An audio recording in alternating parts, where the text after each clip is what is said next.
L'aventure des bronzés avait commencé au théâtre, sous le nom Amour, coquillages et crustacés.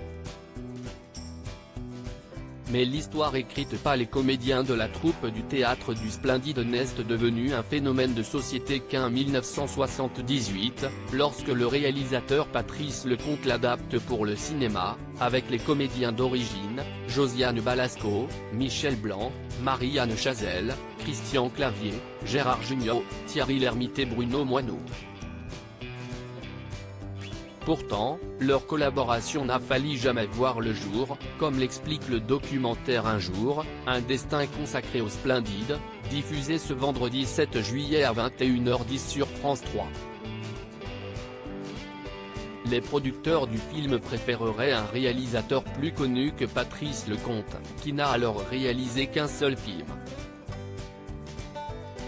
Mais les comédiens de la troupe du théâtre du Splendide tiennent à Patrice Lecomte, bien conscients qu'un réalisateur plus connu impliquerait de les remplacer, eux aussi, par des personnalités plus célèbres. Un autre obstacle s'invite en la personne de Coluche. Le célèbre habitué du Splendide veut, lui aussi, réaliser le film. Il a dit au Splendide: ne prenez pas Lecomte, il est naze, se souvient Patrice Lecomte devant les caméras de France 3. Coluche et lui se connaissent bien. Coluche, il a failli jouer dans Les Bronzés. Coluche a joué dans Les WC étaient fermés de l'intérieur, le premier film réalisé par Patrice Lecomte.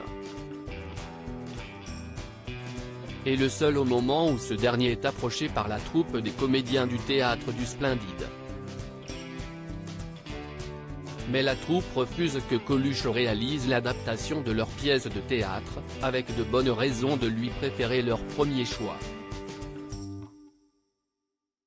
Il se méfiait un peu de Coluche, qui aurait pu devenir omniprésent, estime Patrice Lecomte dans Un jour, un destin.